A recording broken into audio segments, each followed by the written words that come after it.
Okay, in continuing with our NRL career series of videos, we're looking at the career of Sam Burgess. Now, Sam Burgess obviously spent 3 years in the Super League with the Bradford Bulls. He also spent a brief stint in rugby union with Bath and with England in that very disastrous rugby union spell, which I think is a fair assessment, before coming back to the NRL for a second spell at the South Sydney Rabbitohs. So, let's have a look at his career. There are some suspensions in here, and there's also some off-field dramas as well. That towards the end of his career, there was a lot of negativity surrounding his off-field legal issues, and he does divide opinion. South Sydney fans love him. He's a cult hero at South Sydney. Other rugby league fans have a different opinion of him. He does divide opinion, but there's no doubt he was one of the best locks and props in the game, following on from the trailblazer Adrian Morley a decade earlier.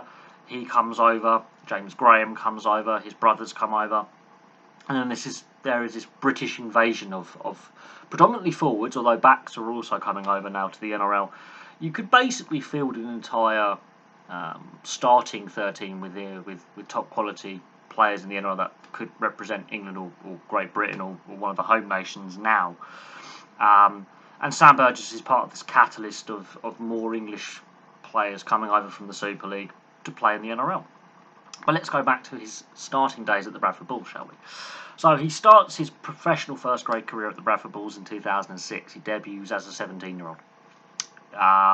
He plays there until 2009. He'll play a grand total of 88 games in both Super League and Challenge Cup for a grand total of 17 tries, 68 points. And he's quickly establishing himself as a young, versatile forward who's not afraid of big-name players. He throws big hits and he scores key tries at key moments, and he's a future captain of England and South Sydney in the making. He has a meeting, obviously, with Russell Crowe. Russell Crowe is in England at the time filming the Robin Hood film. And Sam Burgess and his family have a meeting with Russell Crowe, and Russell Crowe wants to encourage him to come over to the NRL. Eventually, the deal is done. He signs with South Sydney in 2010, and he makes the transition from Super League to NRL, and he hits the ground running. So between 2010 and 2014 is his first spell at the South Sydney Rabbitohs. He plays a grand total of 96 matches, scoring 26 tries in the regular season and in the postseason for 104 points. It is in this first spell that they win the grand final in 2014, and he wins the Clive Churchill Medal. Famously, James Graham, fellow Englishman, breaking his cheekbone in the very first tackle of the game. He plays the entire game with a broken face. Famously in 2014. Injuries would start to hamper his career as time goes on, but his first spell at South Sydney, he becomes a cult hero. It is on the eve of the grand final that he announces to Russell Crowe and the ownership and his teammates that he'll be joining rugby union in the rest of the 2014 calendar year and into 2015 onwards to attempt to play for England at the World Cup and to try his hand in rugby union with Bath. Doesn't go very well. His time at Bath, he's played as a forward, a back row forward, and it works better. His time with England, he's put as an outside centre. It doesn't work as well, and you can clearly see that in his performances. So he plays 24 times for Bath in the Premiership, and he does score 4 tries, and he's very good at the breakdown. He's very good in the forward pack. But for England, they play him as a centre, and he has less of an impact with ball in hand on the game. But his defensive work is outstanding, but he's very one-dimensional. He hasn't made that transition very well. And England do have a disastrous World Cup campaign, and unfortunately the British media go after Sam Burgess. He gets blamed for a lot of England's failings, when in reality it was the coaching setup of Stuart Lancaster and certain big-name senior players in that England squad. There was too much ego rather than teamwork. But he seems to get a lot of blame from the media. The media hound him, and he decides to come back to South Sydney. So he actually officially signs in 2015 after the World Cup. But the NRL season is done, but his contract is registered in 2015, and he comes back to South Sydney as the highest paid player in either code of rugby at the time. 1.5 million Australian dollars to come back. He comes back. He's made captain, John Sutton has retired as captain. He is made club captain. Plays a further 86 games in the NRL.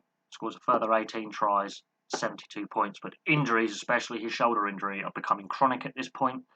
And he has a drip inserted into his heart to fight off an infection because of that shoulder injury.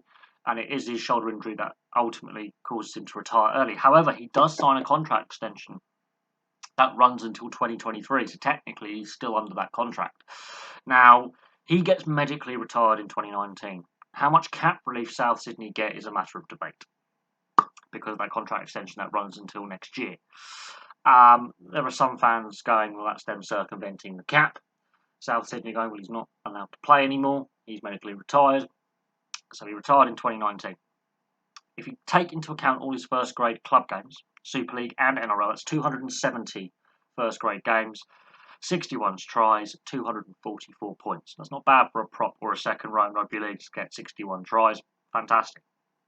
His representative career, he played 2 tests for Great Britain, scoring a single try that was in 2007. That's while he was still at Bradford Bull. He starts his England career in 2008, again while he's still at the Bradford Bulls. Of course, that runs up until 2019. He scored a grand total of 20.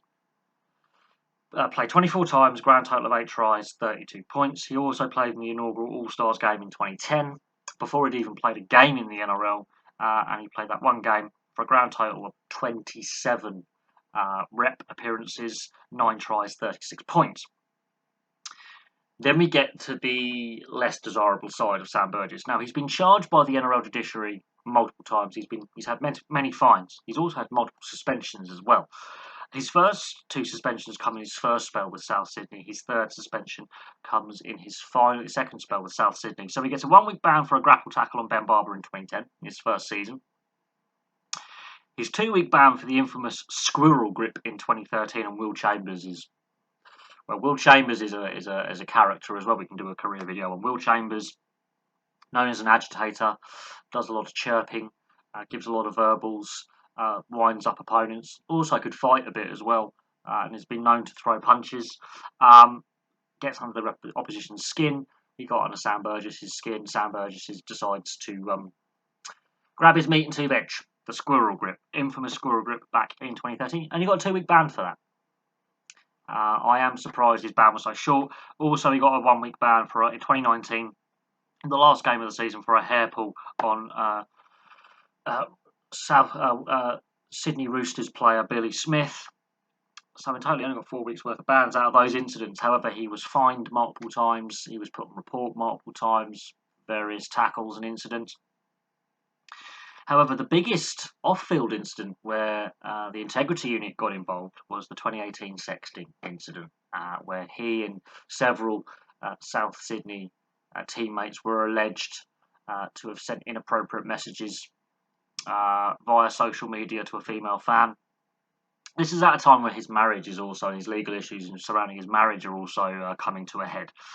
And this is all starting in 2018. So then the second half of his career, and the latter spell of his time at South Sydney, things start to go a bit wrong. Now, for South Sydney fans, he's a cult hero. He's voted to the NRL Team of the Decade in 2019. He's obviously won the 2014 Premiership and Clive Churchill Medal in 2014. But things start going wrong off the field. His 2018 and 2021 legal issues he's done for drink and drug driving. There's domestic violence allegations. His marriage breaks up. That all makes the press as well. This is at a time where he's transitioned from being a player to a coach at South Sydney. Because of his legal issues, he's forced to stand down from his coaching role with the forwards at South Sydney and step away from the South Sydney Rabbitohs as a coach. His legal issues are resolved at the end of last year. His driving ban, his messy divorce, the domestic violence allegations are resolved. The sexting incident is also resolved, but that leaves a bitter taste in the mouths for fans of other clubs. So he does divide opinion, and it would be wrong of me not to cover that. Now, you can work out yourself whether he got off lightly with the domestic violence allegations and no further charges made, the drug driving allegations, the domestic violence. It does cloud people's judgment of him. So he did have a very colourful private life for a few years, and he had some legal issues. If you look at his body of work. It's not a bad career over 13 years. He's a dual code international. I think he was unfairly blamed for the England 2015 Rugby Union World Cup disaster. I think that lies with the coaching setup and the leadership group of that squad, of which he was not a part of. He was played out of position. But for South Sydney, solid leader, captain, Clive Churchill medalist, cult hero. So there we go. There's a look at the career of Sam Burgess. Yes, there's some suspensions in there. Yes, there's some time dealing with the judiciary.